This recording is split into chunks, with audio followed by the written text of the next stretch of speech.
Selamat sore pemirsa, apa kabar Anda? Jakarta hari ini kembali menjumpai Anda.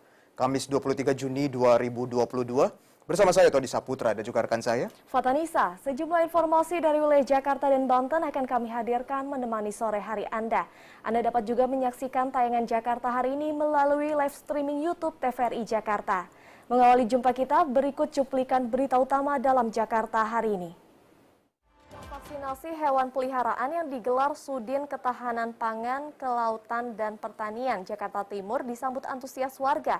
Mereka rela mengantri guna memvaksin hewan peliharaannya agar dapat terbebas dari penyakit rabies. Pemirsa, Indonesia kembali kedatangan vaksinasi COVID-19 jenis Sinovac sebanyak 2 juta dosis pada hari ini. Jutaan dosis vaksin yang datang ke Bandara Soekarno-Hatta ini merupakan kedatangan vaksin tahap ke-78 di Indonesia. Badan Pemeriksa Keuangan menyerahkan secara resmi laporan hasil pemeriksaan atau laporan keuangan pemerintah pusat tahun 2021 kepada Presiden Joko Widodo. Badan Pemeriksa Keuangan melaporkan 4 kementerian dan lembaga yang mendapat opini wajar dengan pengecualian. Konsumsi narkoba. Demikian. Baik, Bapak Brigjen Pol, dan bagaimana ke depannya upaya-upaya apalagi yang akan dilakukan oleh BNN Provinsi Banten agar Banten bisa terbebas dari narkoba? Polres Serang Kota mengamankan sejumlah orang yang diduga menjual formulir pendaftaran vaksin ketika vaksinasi digelar di alun-alun barat Kota Serang, Banten.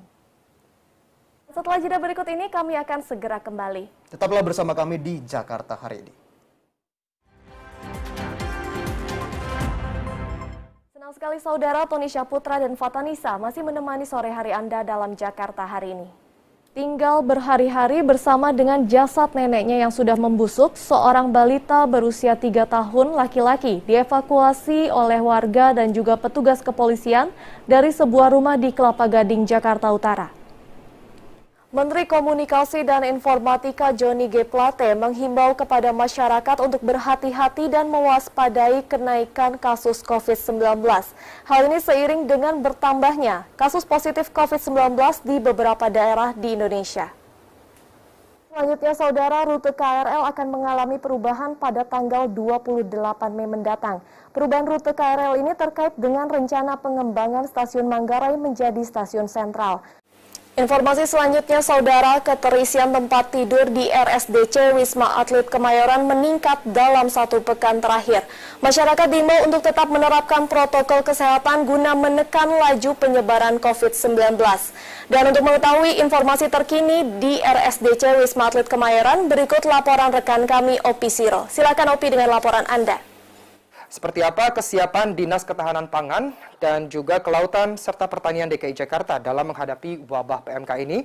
Berikut wawancara reporter kami Fatanisa dengan Subkoordinator Kesehatan Hewan Dinas KPKP Dr. Henry. Silakan Nisa dengan laporan Anda.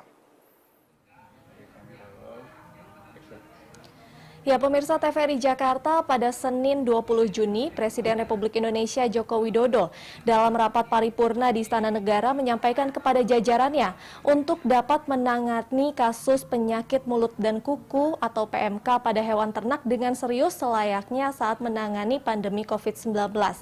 Dan saat ini bersama saya telah ada Subkoordinator Kesehatan Hewan Dinas Ketahanan Pangan, Kelautan, dan Pertanian Provinsi DKI Jakarta, Dr. Henry. Dr. Henry, bagaimana kesiapan yang telah dilakukan oleh Dinas KPKP terkait dengan himbauan dari Presiden Republik Indonesia khususnya dalam penanganan hewan ternak menuju masa kurban yang akan segera datang? Ya, terima kasih banyak Dr. Henry, dan pemerintah pusat pun telah menyediakan vaksinasi bagi hewan yang untuk mencegah penyebaran PMK. Semoga wabah ini dapat segera tertangani dan pelaksanaan Idul Kurban pun dapat berjalan dengan lancar. Demikian laporan kami, Fatanisa dan Thomas Ariwibowo, kembali ke studio. Ya, melaksanakan koordinasi dan juga pemeriksaan ke lapangan dilakukan oleh suku dinas KPKP dalam penanganan penyakit mulut, kuku, dan hewan. Terima kasih Fatanisa atas laporan Anda dan selamat menjalankan tugas. Kepala Dinas Pendidikan dan Kebudayaan Provinsi Banten, Tabrani, menyampaikan bahwa capaian vaksinasi untuk anak usia 12 hingga 17 tahun di wilayahnya telah mencapai 57%. Dan pihaknya menargetkan akan mencapai lebih dari 60% pada akhir September.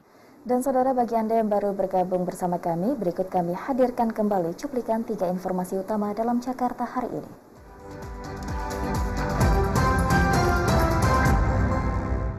Selanjutnya, saudara, informasi harga komoditi pangan terkini akan kami hadirkan dalam segmen info publik berikut ini.